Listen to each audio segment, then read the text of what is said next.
작가 푸슈킨 1799년 러시아 국민문학의 창시자이며 최대의 국민시인이다. 일찍부터 자유주의 사상 때문에 관원의 박해를 받아왔습니다. 제목 역참지기 1816년 5월의 일이다. 나는 지금은 폐지되어 없어진 영마도로를 따라 어느 현에 통과한 일이 있었다. 그날은 몹시 무더웠다. 어느 현역에서 3베르스타 떨어진 곳에서 빗방울이 똑똑 떨어지더니 이윽고 억수 같은 비가 세차게 내려 마치 물속에 빠진 생쥐 마냥 한박 젖고 말았다. 역관에 닫자 우선 마음 쓰이는 것은 될 수 있는 대로 속히 옷을 갈아입고 따끈한 차를 부탁하는 일이었다. 에이 두나야 하고 역참지기는 소리쳤다. 바로 준비를 하고 크림을 가지러 갔다 온 이 말이 떨어지자 칸막이 뒤에서 14살 가량의 소녀가 나와서 낭하 쪽으로 달려갔다. 그 소녀의 아름다움이 나를 놀라게 했다. 저 애는 자네 딸인가? 나는 역참지기에게 물어봤다. 딸입죠 하고 그는 잠옷 득이만만한 표정을 짓고 대답했다. 참으로 똑똑하고 동작이 민첩해서 꼭 죽은 제 어미 닮았습니다. 그리곤 나는 역마권을 옮겨 썼고 나는 검소하지만 아담한 방을 장식하고 있는 몇 장의 값싼 그림을 바라보기 시작했다. 그것은 방탕한 자식의 일대기를 그린 그림이었다. 처음 그림은 실내모에 실내복을 입은 덕망이 높으신 노인네가 불안해하는 자식을 여행길로 내보내는 장면으로 청년은 노인의 축복과 돈주머니를 받고 있다. 다음 그림에는 청년의 방종한 행위가 선명한 필치로 그려져 있다. 거짓투성이의 놈팡이와 부끄러움을 모르는 계집들에 둘러싸여 식탁에 마주 앉아 있다. 그 다음 그림에는 돈을 진탕 써버린 청년이 누더기 옷을 걸치고 상강모를 쓰고 대지를 지키며 그들과 함께 식사를 나누고 있다. 그의 얼굴에는 깊은 슬픔과 후회의 빛이 역력하다.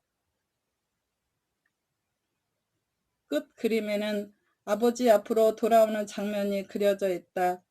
같은 실내모에 실내복을 입은 선량한 노인이 아들을 마중하러 뛰어가고 있다. 방종한 아들은 무릎 꿇고 있다. 원경에는 요리사가 살찐 송아지를 잡고 있고 장남은 이다지도 기쁜 이유를 하인들에게 묻고 있다. 이런 내용의 그림이었다.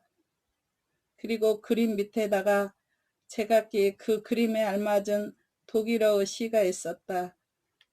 이러한 모든 것이 봉선화를 심은 화분, 알록달록한 커튼을 걸어놓은 침대, 그리고 그 밖에 그 당시 나를 둘러싼 물건들과 함께 지금의 나의 기억 속에 그대로 남아있다. 50살가량의 원기왕성하고 활달한 주인도 빛이 바랜 리본에 3개의 메달이 달린 긴 녹색 프로코트도 지금 눈앞에 보듯이 선하다. 내가 나의 늙은 마부에게 찻싹을 치러주기도 전에 두나가 사모바르를 들고 돌아왔다. 이 자그마한 코게트는 그녀가 나한테 준 인상을 2번째 눈길로 알아챘다. 그리곤 커다랗고 푸른 눈을 아래로 깔았다. 나는 말을 건네기 시작했다. 그녀는 마치 세상사의 화난 아가씨처럼 두려워하는 기색도 없이 나에게 대답했다. 나는 그녀의 부친에게 한 잔의 펀치술을 권했고 두나에겐 차 한 잔을 권했다. 이렇게 해서 우리 셋은 아주 오래된 구면처럼 이 얘기 저 얘기를 주고받곤 했다. 말은 벌써부터 준비되었으나 어쩐지 나는 역참지기와 그의 딸과 헤어지기가 싫었다. 마침내 그들과 작별을 고하자 부치는 나의 여행에 무사를 빌었고 딸은 마차 있는 곳까지 나를 전송하러 나왔다. 현관에서 나는 멈춰서서 그녀에게 키스의 허락을 청했다. 두나는 기꺼이 응해 주었다. 나는 이 키스를 하고 난 다음 지금까지 수없이 많은 키스를 셈할 수 있으나 그 어느 것도 이만큼 오래도록 유쾌한 추억을 나에게 남기지 못했다. 그 다음에는 다음과 같은 원고가 있었는데 작자는 출간시 삭제해 버렸다. 그래서 지금 그 키스를 생각하니 마치 그녀의 괴로운 눈길, 갑작스레 사라지는 그 미소, 그 숨결의 따사로움, 상쾌한 입술의 감촉들이 눈앞에 보듯이 선해지는 것이다. 사랑에는 여러 가지가 있다. 관능적인 사랑, 플라토닉한 사랑, 허영을 위한 사랑, 7살 무렵의 사랑. 그러나 뭐니 해도 여행 중의 사랑이 가장 즐거운 것이다. 어느 역에서 자기도 모르게 사랑에 빠져 그대로 모른 채 다음 역에 닿는다. 이만큼 기나긴 어로의 지루함을 덜어주는 것이 없다. 아무 즐거움의 혜택도 입지 못한 길손의 마음이 자기의 몽상으로서 남김없이 위로되는 것이다.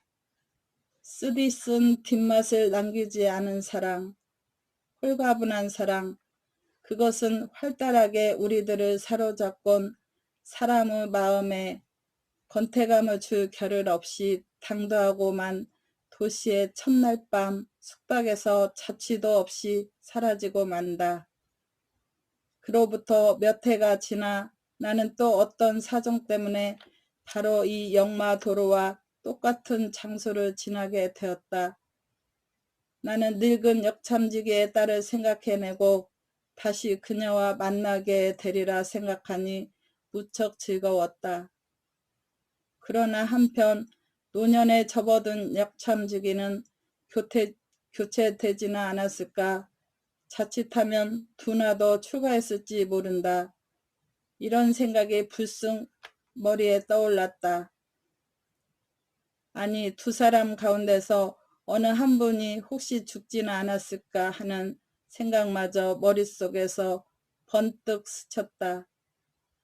그래서 슬픈 예감을 안고 어느 현 역으로 다가가고 있었다.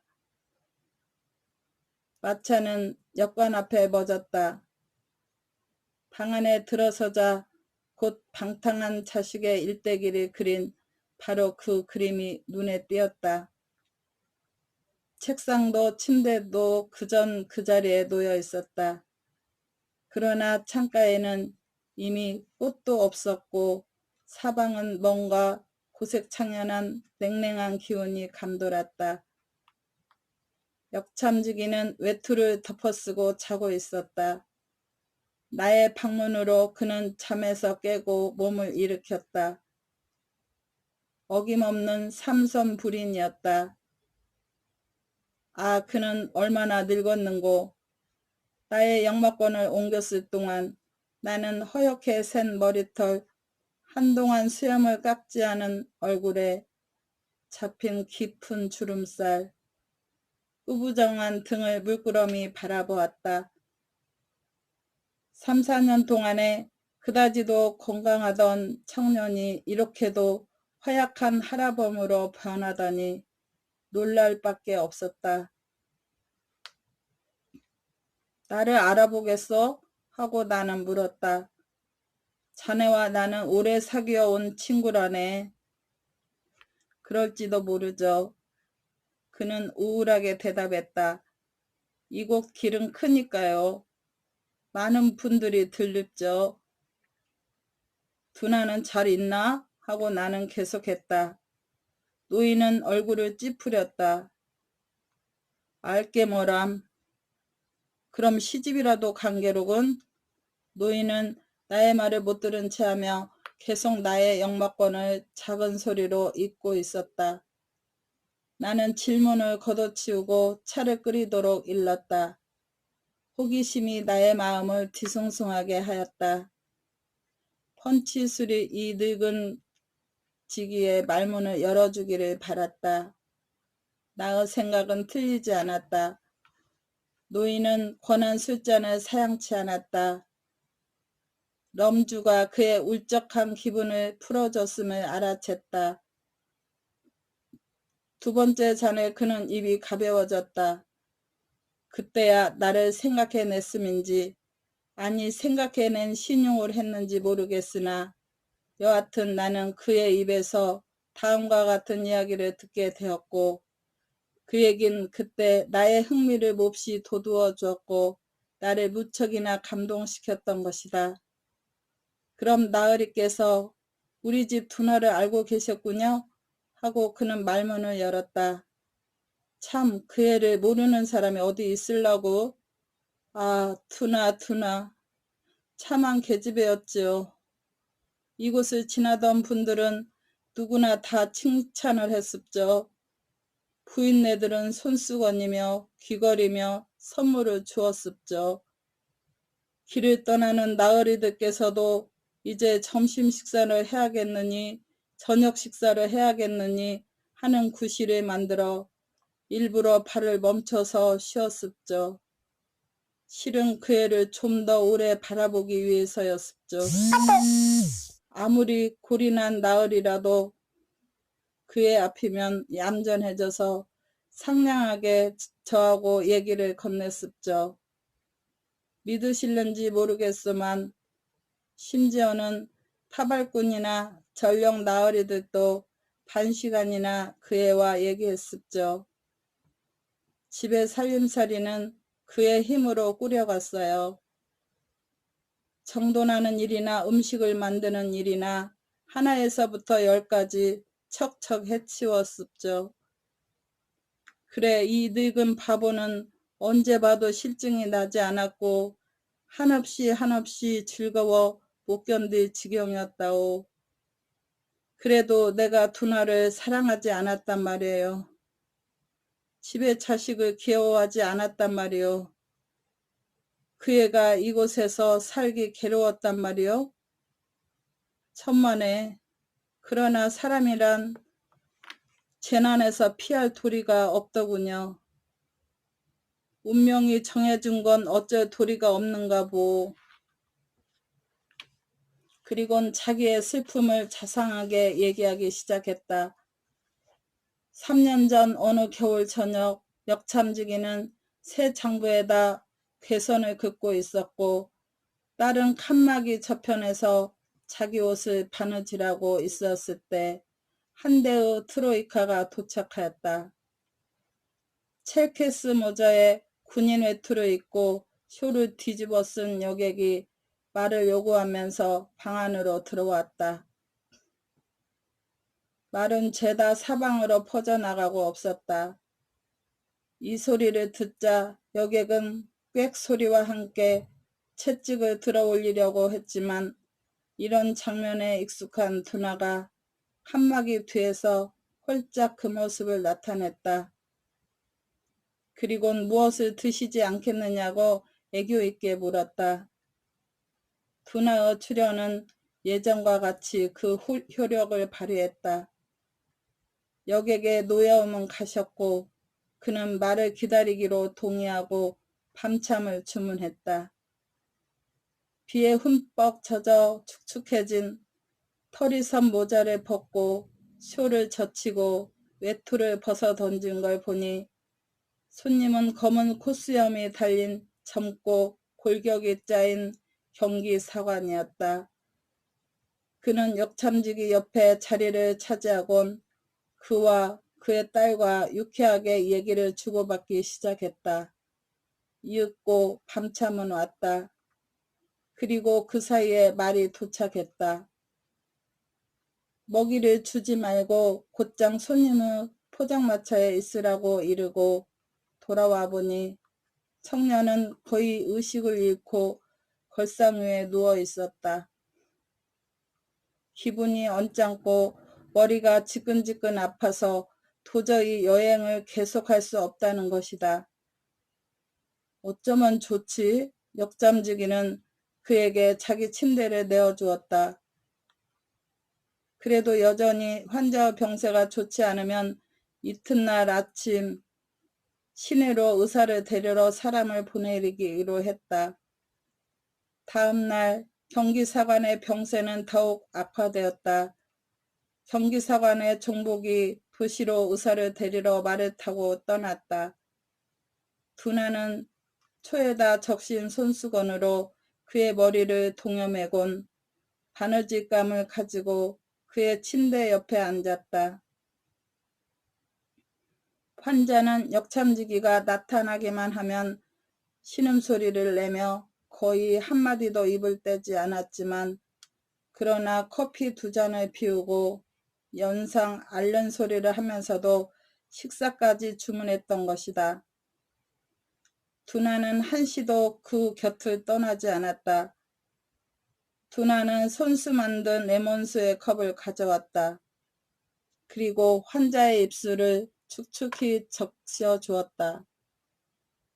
그때마다 감사의 표시로서 힘없는 손으로 두나의 손을 꼭 쥐는 것이었다. 점심때쯤 해서 의사가 왔다. 그는 환자의 맥을 짚어보고 독일어로 몇 마디 주고받더니 다시 러시아어로 환자는 안장만 하면 되며 이틀 후면 길을 떠날 수 있다고 말했다. 경기사관은 왕진료로 35루블을 내어주곤 그를 주식에 초대했다. 의사는 기꺼이 승낙했다. 두 사람은 왕성한 식욕을 발휘했다. 뿐만 아니라 포도주 한 병을 깨끗이 비워버리고 서로 흡족한 기분으로 헤어졌다. 다시 하루가 지나갔다. 경기사관은 완전히 기운을 되찾았다. 매우 기분이 좋아서 때론 역참지기를 때론 두나를 상대로 실없이 농찌거리를 짓거렸다. 그날은 일요일이었다. 두나는 미사에 갈 채비를 했다. 포장마차가 끌려 나왔다. 경기사관은 숙박료와 식대비를 후하게 지불하고 역참지기와 작별을 구했다. 두나하고도 작별 인사를 하고 마을 끝에 있는 교회까지 데려다 주겠다고 청했다. 두나는 어쩔 줄 몰라 머뭇거렸다. 얘야, 넌 뭘 두려워하지? 하고 아버지는 두나에게 말했다. 나으리는 늑대가 아니니까 널 잡아먹진 않아. 자, 얼른 교회까지 타고 갔다 온.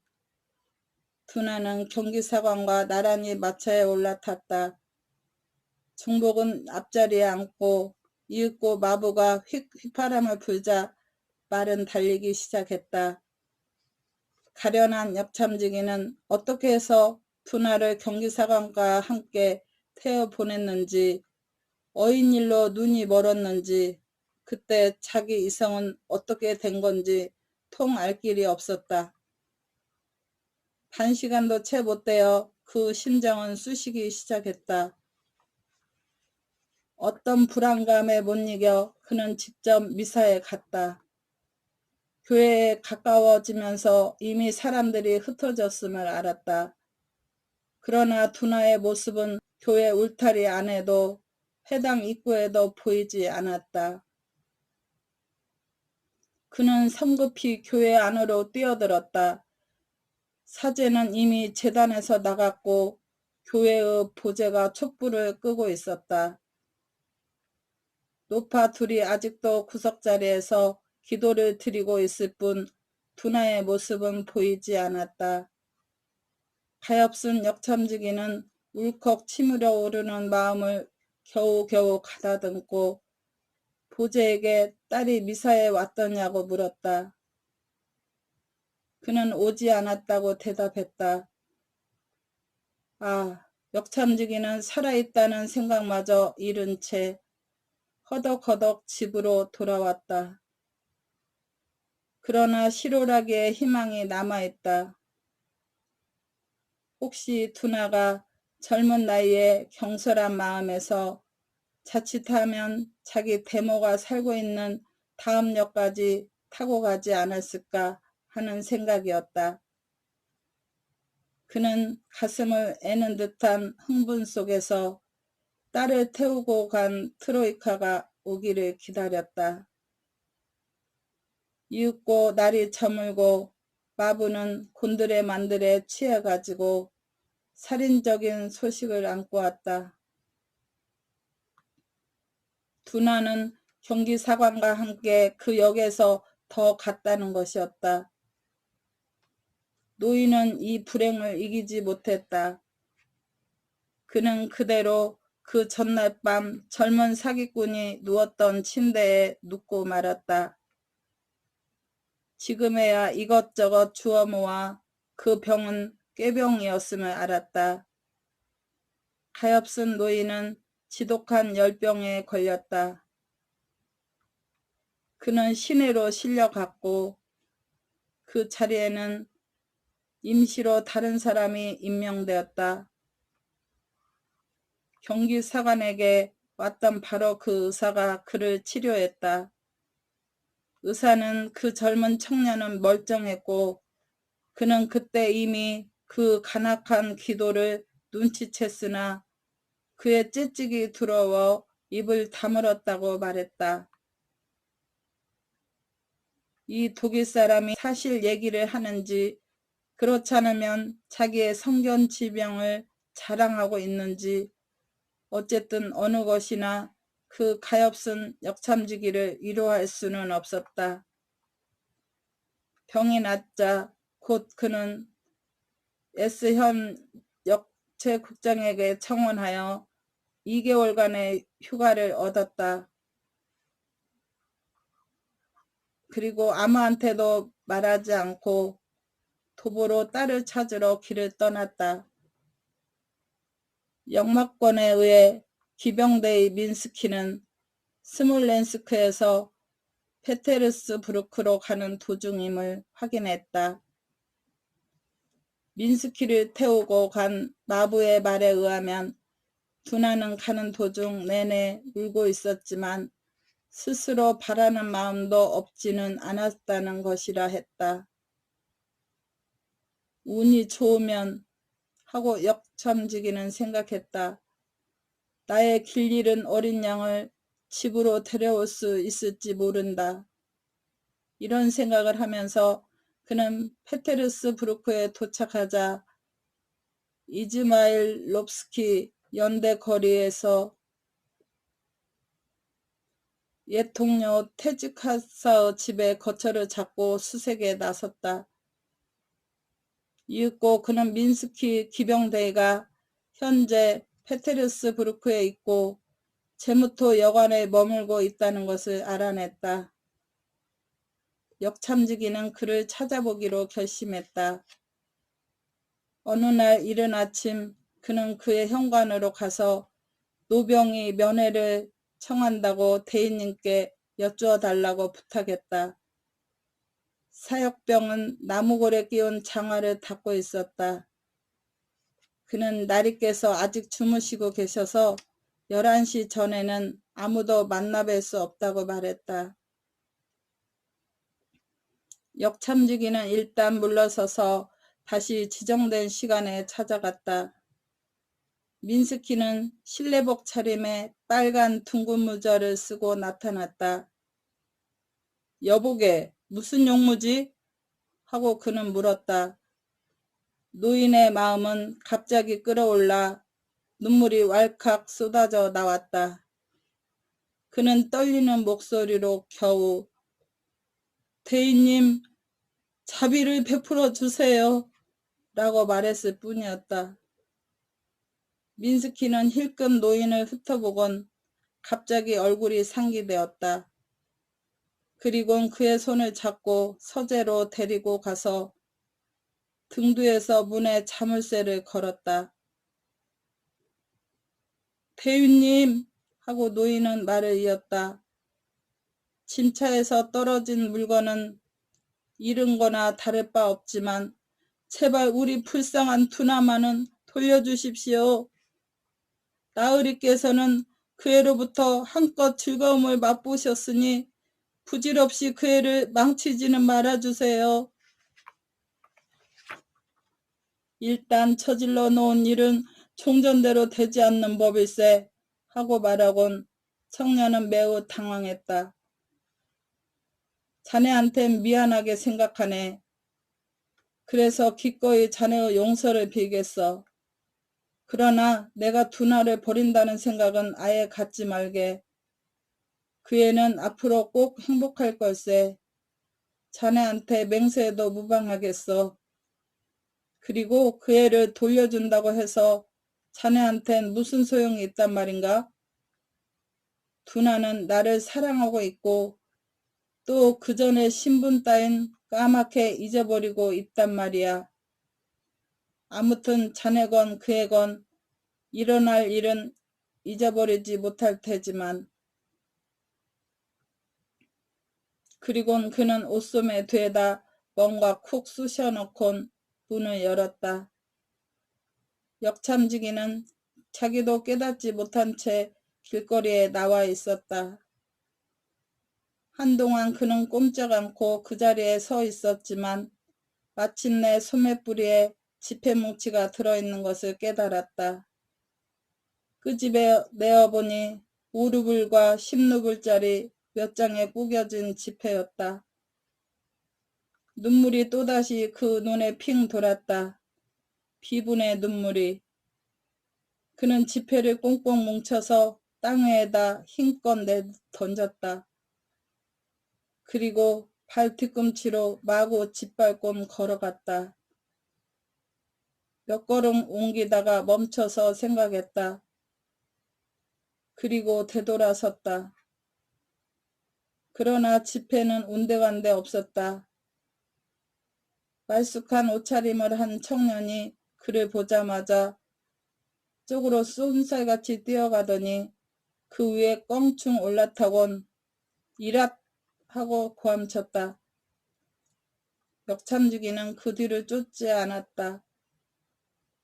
그는 자기 역으로 되돌아오기로 결심했다. 그러나 그 전에 단 한 번이라도 좋으니 불쌍한 두나를 보고 싶었다. 이틀 후 다시 민스키한테로 찾아갔다. 그러나 사역병은 나리께선 아무도 면회하지 않는다고 딱 잘라 말하곤 가슴팍으로 그를 현관에서 밀어내고 바로 코앞에서 문을 쾅 하고 닫아버렸다. 그는 한참 동안 머뭇거리다가 이윽고 터벅터벅 힘없는 걸음을 옮겼다. 역참지기는 그 속에서 민스키를 보았다. 마차는 4층집 바로 앞 출입구에 서더니 전기사관은 층층대로 뛰어 올라갔다. 역참지기의 머릿속에 묘안이 번쩍였다. 그는 뒤돌아와서 마부와 어깨를 나란히 했다. 여보게, 이 말은 누구의 거죠? 하고 물었다. 민스키 것 아닌가요? 바로 그렇다오 하고 마부가 대답했다. 그런데 무슨 일로? 사실은 난 당신의 주인으로부터 두나란 여자 앞으로 편지를 전하도록 분부를 받았는데 그 두나가 어디 살고 있는지 깜빡 생각이 안 난단 말이오. 바로 이 집 2층에 살고 있어. 하나 당신은 한 발 늦었어. 나으리께선 지금 그 여자한테 와 있어요. 뭐 상관없어요 하고 역참지기는 형용할 수 없는 마음의 동요를 느끼면서 내뱉었다. 덕분에 생각이 나서 고맙소. 어쨌든 맡은 일은 끝을 내야지 하고 그는 층층대로 올라갔다. 문은 잠겨 있었다. 그는 벨을 울렸다. 괴로운 몇 초가 지나갔다. 열쇠 소리가 짤랑거리더니 문이 열렸다. 아부도치 아삼 서분어분께서 이곳에 머물고 계십니까? 하고 그는 물었다. 네, 그렇습니다. 하고 젊은 하녀가 대답했다. 그런데 무슨 용무로? 역참지기는 그 말엔 대꾸도 하지 않고 홀로 들어갔다.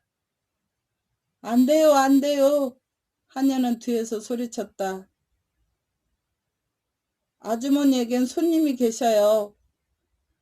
그러나 역참지기는 귀도 기울이지 않고 곧장 곧 안으로 들어갔다. 처음 2개의 방은 캄캄했으나 3번째 방은 불이 켜져 환했다. 그는 열어놓은 문에까지 다가가서 우뚝 섰다. 아름답게 장식된 방에서 민스키는 생각에 잠겨 앉아 있었다. 유행에 온갖 호사를 다한 두나는 마치 기수가 영국제 안장에 앉아 있듯이 그의 안락의자의 팔걸이에 앉아 있었다. 그녀는 민스키의 검은 고스머리를 반짝이는 자기 손가락에 감으면서 자랑스럽게 민스키를 물끄러미 내려다보고 있었다. 아, 불쌍한 역참지기. 자기 딸이 그토록 아름답게 보이기는 처음이었다. 그는 자기도 모르게 감탄한 나머지 넋을 잃었다. 누구시죠? 거기 계신 분은? 하고 그녀는 머리를 쳐들지 않고 물었다. 그는 여전히 말없이 서 있었다. 응답이 없자 두나는 머리를 쳐들었다. 그리고 앗! 외마디 소리와 함께 털썩 카펫 위에 쓰러졌다. 갑자기 놀란 민스키가 그녀를 부축하려고 달려가려는 찰나 문에 서 있던 늙은 역차를 보고 두나는 그냥 버려둔 채 격분한 나머지 몸을 부르르 떨면서 역참지기 쪽으로 걸어갔다. 자네는 도대체 나한테 무슨 용무가 있단 말이야? 하고 그는 입을 악물면서 소리쳤다. 뭐 때문에 강도 녀석처럼 살금살금 쫓아다니는 거야? 혹시 나를 베어주기 작정이냐? 썩 나가지 못해? 하고 억센 손으로 노인의 옷깃을 잡아 층층대로 내동댕이 쳤다. 노인은 자기 숙박처로 돌아왔다. 그의 친구는 고소하라고 권했다. 그러나 그는 잠시 생각하더니 손을 내흔들고 체념하기로 결심했다. 이틀 후 그는 페트르스부르크를 떠나 자기 역참에 도착하자 다시 직무에 임했다. 벌써 3년째가 됩니다. 하고 그는 말을 맺었다. 제가 두나 없이 그의 소식을 통 모르고 지낸 지가 살았는지 죽었는지 하나님만 알고 계실 뿐이죠. 세상에는 별의별 일이 다 일어나죠. 여행 다니는 놈팡이 녀석들한테 유혹당해 잠시 동안 조롱감이 되다가 버려진 계집이 우리 집 애가 처음인 것도 마지막인 것도 아니죠. 그런 계집들이 페테르스부르크에 많고도 많죠. 새파란 바보년들이 말이죠. 오늘은 비단과 비로드로 몸을 감지만 내일은 보세요. 술 지정뱅이들과 어울려 길거리를 헤매지 않아요. 가끔 두나도 어쩌면 같은 신세가 되진 않나 하고 생각하면 저도 모르게 죄스러운 생각이 들어 빨리빨리 죽어버렸으면 하죠. 나의 벗 늙은 역참지기의 얘기는 이러했다. 이 이야기는 몇 번이나 눈물 때문에 중단되었다. 그는 눈물을 마치 드미트리예프의 아름다운 발라드 속에서 나오는 열렬한 마음의 소유자 체렌지치와도 같이 자기의 옷소매로서 그림처럼 아름답게 닦았던 것이다.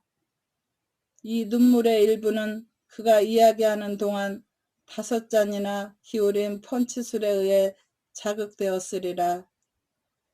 아무튼 이 눈물은 나의 가슴을 몹시 아프게 찔렀다.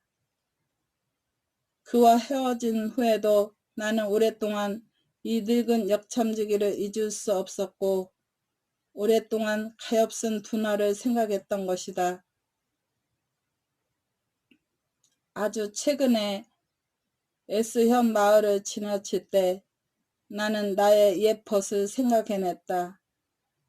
그가 관리하던 역참은 이미 폐지되었음을 알았다. 늙은 역참지기는 살아있어? 하는 나의 물음에 아무도 만족할 만한 대답을 주지 못했다. 나는 낯이 익은 그곳으로 찾아가기로 마음먹고 사비의 말을 고용해서 N 마을로 떠났다. 가을이었다. 잿빛 비구름이 온통 하늘을 뒤덮었고 차가운 바람이 추수를 마친 들판에서 불어와 붉고 누런 잎사귀를 내 앞 나무에서 마구 떨어뜨렸다. 해질 무렵 나는 마을에 당도하여 역사 앞에 섰다. 현관에 언젠가 불쌍한 두나가 나한테 키스해 주었던 나온 사람은 살찐 아낙네였다. 나의 물음의 역참지기는 1년 전에 죽었다는 것이다. 그리고 그 집에 맥주 양조업자가 이사왔고 자기는 그 양조업자의 처라고 대답했다. 나는 이 무익한 여행에 헛되이 낭비한 7루블이 아까웠다. 역참지기는 무슨 일로 돌아가셨나요? 하고 나는 양조업자의 처에게 물었다. 술로 몸을 망쳤습죠, 나으리. 그녀는 대답했다. 그럼 어디에 묻혔는가요?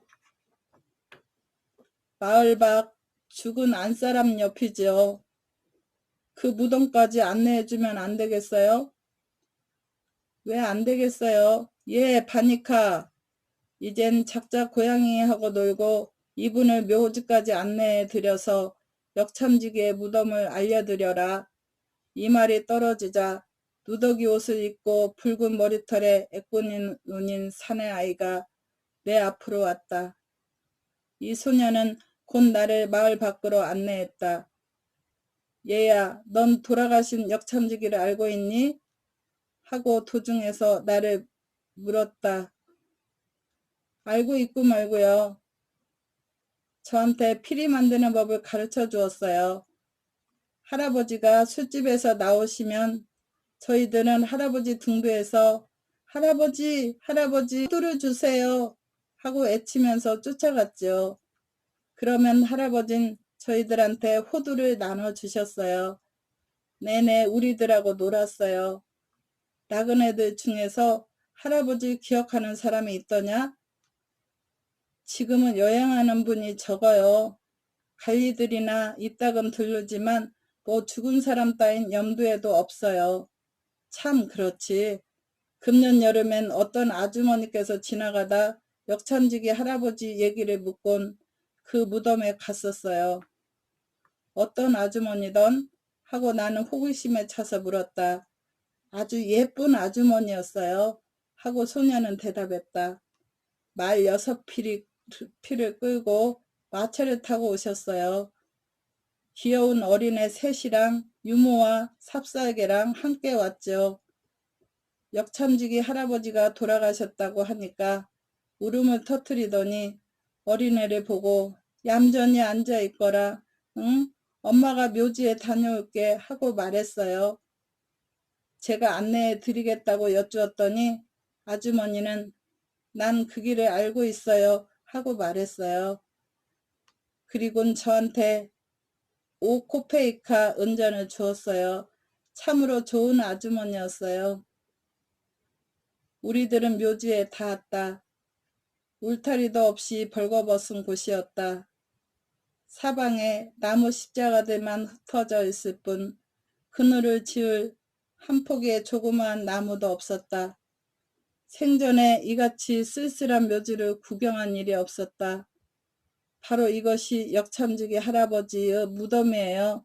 하고 소녀는 모래더미 위로 껑충 뛰어 올라가서 말했다. 거기에는 청동의 성상에 붙어있는 검은 십자가가 서 있었다. 그 아주머니 여기까지 왔었니? 하고 나는 물었다.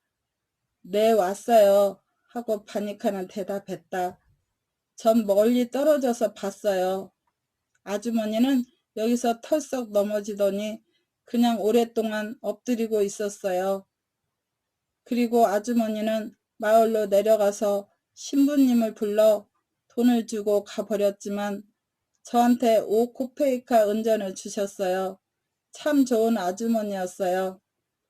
나도 그 소년에게 5코페이카 동전을 줬다. 이젠 여기까지 일부러 와서 그리고 그것 때문에 허비한 7루블도 아깝지 않았다. 감사합니다. 좋은 하루 되세요.